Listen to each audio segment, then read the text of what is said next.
নমস্কার বন্ধুরা, উর্মিলা রান্নাঘরে অনেক অনেক স্বাগত জানাই। আজকে আমার রান্নাঘরে দেখাবো, এই দেখুন, এটা হচ্ছে লাল আলু। লাল আলুটাকেই রান্না করব মাছ দিয়ে। আর কিভাবে রান্না করছি আপনারা পুরো ভিডিওটা দেখবেন। আর এইখানে নিয়েছি, এটা হচ্ছে মিষ্টি কুমড়োর পাতা ও ডাল সমেত রান্না করব। কার কার এইরকম রান্না খেতে ভালো লাগে কমেন্ট বক্সে অবশ্যই জানাবেন।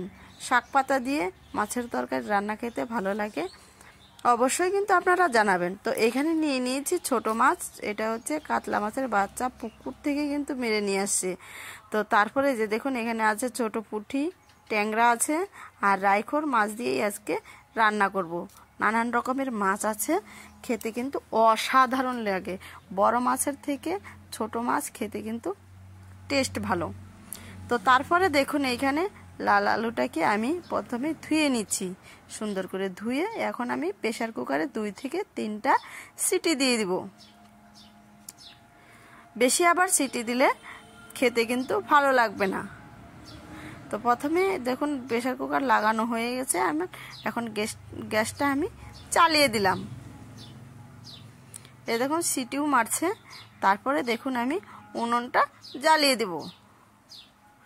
উনুনও জ্বালিয়ে দিলাম। প্রথমে আমি কড়াই বসিয়ে দিব। কড়াইটা বসিয়ে দিলাম, ততক্ষণ হচ্ছে লাল আলুটা সিদ্ধ হোক প্রেসার কুকারে। তারপরে আমি মাছগুলোকে ভেজে নেব। এখন প্রথমে দিয়ে দিব হচ্ছে লবণ, তারপরে দিয়ে দিব হলুদের গুঁড়ো, দিয়ে সুন্দর করে আমি মেখে নেব।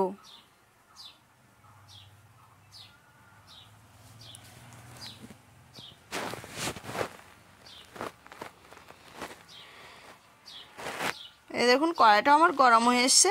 এখন দিয়ে দিব সরষের তেল। সরষের তেল দেওয়ার পর আমি দিয়ে দিব কয়েকটা জিরে। এইভাবে কিন্তু জিরে দিয়ে মাছ ভেজে নিলে কিন্তু অসাধারণ একটা মাছের একটা সেন্ট আসে। তারপরে একটা একটা করে আমি মাছগুলো দিয়ে দিব। আপনারাও এইরকম পুরো ভিডিওটা দেখার পর বাড়িতে রান্না করে খেয়ে দেখবেন। শাক পাতার মাছের তরকারি খেতে কিন্তু অসাধারণ লাগবে।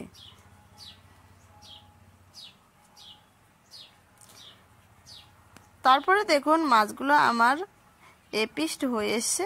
আমি এখন মাছগুলোকে উল্টে দেব।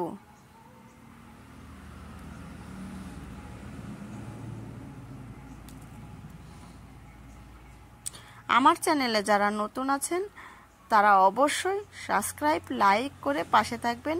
নতুন নতুন ভিডিও দেখতে হলে অবশ্যই কিন্তু সাবস্ক্রাইব করে দিবেন। তারপরে আমি আলুগুলোকে ঢেলে দিলাম। এদিকে আমার মাছ ভাজাও হচ্ছে, আর তারপরে আমি ওইদিকে আলুগুলোকে এখন ছুলে নেব।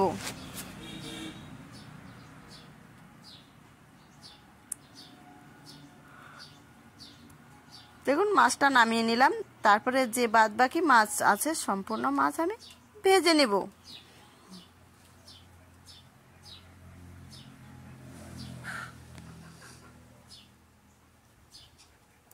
এই দেখুন দিয়ে দিচ্ছি। আর লাল আলু দিয়ে মাছ দিয়ে আর শাক পাতা দিয়ে রান্না করলে অসাধারণ খেতে লাগে। তারপরে এই দেখুন আমি আলুগুলো ছুলে নিব। তারপরে এইখানে নিয়েছি মিষ্টি কুমড়োর পাতা ও ডালগুলো আমি পরিষ্কার করে কেটে নিচ্ছি।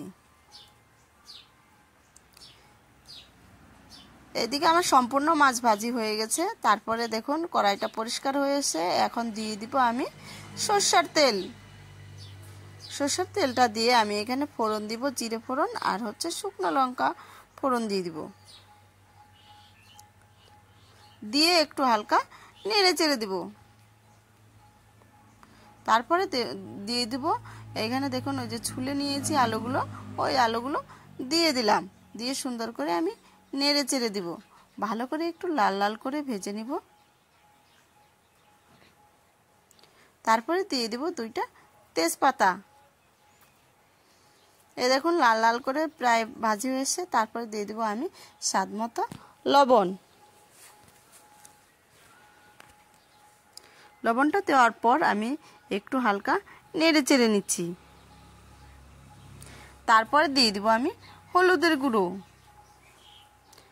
তারপরে কয়েকটা কাঁচা লঙ্কা ফাটানো দেবো, লঙ্কাগুলো কিন্তু লাল হয়ে এসছে। তারপরে দিয়ে দেবো আদা বাটা, দিয়ে সুন্দর করে কষিয়ে নেব। এইরকম তরকারি কার কার ভালো লাগে অবশ্যই কিন্তু কমেন্ট বক্সে আপনারা জানিয়ে যাবেন। তারপরে 3 থেকে 4টা শুকনো লঙ্কা বাটা দিব, দিয়ে সুন্দর করে নেড়ে চেড়ে নিচ্ছি। মশলাটা দেওয়ার পর ভালো করে আমি কষিয়ে নিয়ে দিয়ে দিব জল।